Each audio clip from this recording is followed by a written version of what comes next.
আজ কেন জানি না অনেকদিন পর খুব ইচ্ছা করছিল, আর কার কখন কি ইচ্ছা হয় সে নিজেও জানে না। সেই ইচ্ছাটা পূরণ না হওয়া পর্যন্ত যেন স্বস্তি মেলে না, তাই না? হ্যালো এভরিওয়ান, সবাই কেমন আছে? যাই হোক, অনেকদিন পর আমার কেন জানি আজকে আলতে পড়তে খুব ইচ্ছে করছিল। আগের দিনে এবং এখনো কিছু প্রত্যন্ত গ্রামে আলতা আর মেহেদি ছাড়া যেন বিয়ের কাজ সুসম্পন্নই হয় না। শুভ যে কোনো অনুষ্ঠানে আলতা আর মেহেদি যেন সবসময় মঙ্গলের প্রতীক। তাই তো আমার বিয়ের মধ্যেও আমার বাবার বাড়ি থেকে এবং শ্বশুর বাড়ি থেকে দুই জায়গা থেকে আলতা দিয়েছি। যদিও অনেক সাজগোজের মধ্যে এবং নানান ব্যস্ততায় আলতা দেওয়ার কথাটাই তখন ভুলে গিয়েছিলাম। তবে বিয়ের পর কয়েকবার আমি আলতা পরেছি, যদিও বা অতটা সচরাচর দেওয়া হয় না। এই আলতা নিয়ে একটা স্টোরি আছে, সেটাও আমি কিছুক্ষণ পরেই বলবো। আমার কিন্তু মেহেদি পড়তেও দারুণ লাগে, তবে একা একা নিজের হাতে মেহেদি ওইভাবে পরা যায় না। তাই যখন এমন কাউকে পাই যে মেহেদি পরাতে অনেক ভালো পারে, তখনই কিন্তু আমি বসে যাই মেহেদি পড়তে।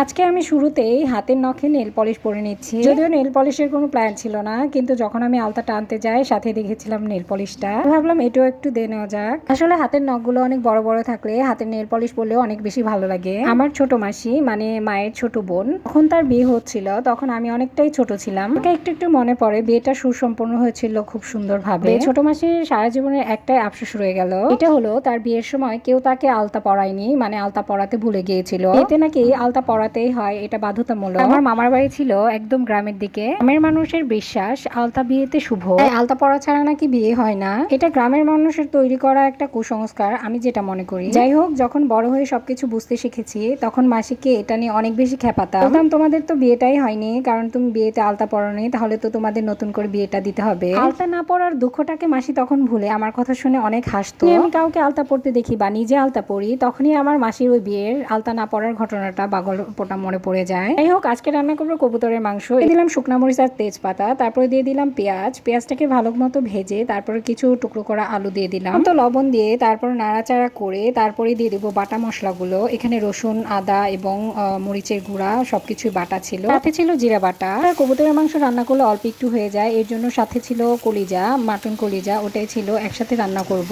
প্রসেসিং এ মাংস রান্না করার মতোই যেভাবে মাংস রান্না করি ওইভাবেই রান্না করে নিলাম। পানির পরিমাণটা কম দিয়েছিলাম, আমার কাছে ভুনা ভুনাই ভালো লাগে খেতে। মানুষের জীবনে কত গল্প থাকে, তাই না? আসলে এগুলো বলে শেষ করার মতো না, অনেক ঘটনাই থাকে যেগুলো অনেক বেশি স্মৃতিকাতর হয়ে থাকে। যেমন আমি আলতা পড়তে গেলে যেমন আমার যে গল্পটার কথা সব থেকে বেশি মনে পড়ে, সেই গল্পটা আপনাদের সাথে শেয়ার করে ফেললাম। আপনাদের যদি আমার গল্পের সাথে রিলেটেড কোনো গল্প থাকে অবশ্যই কমেন্টসে জানাতে ভুলবেন না, সেটা আমি পড়বো এবং পড়ে আমিও অনেক বেশি মজা পাবো আশা করি। রান্না করতে করতে একটা ড্রাগন ফলও খেয়ে নিলাম। এই দেখুন, আলতা পরার পরে আমার বারান্দার অবস্থা কি হয়ে গেছে। টিস্যুতে আলতা ভরে হাতে, পায়ে, নখে সব জায়গায় আলতা দিয়ে আমি একাকার হয়ে গেছি। আসলে অনেকদিন পর কোনো কিছু করলে যা হয় আর কি। যাই হোক এভরিওয়ান, আজকের মতো এখানে বিদায় নিচ্ছি। দেখা হবে নেক্সট কোনো ভালো ভিডিওতে। সে পর্যন্ত সবাই ভালো থাকুন, সুস্থ থাকুন।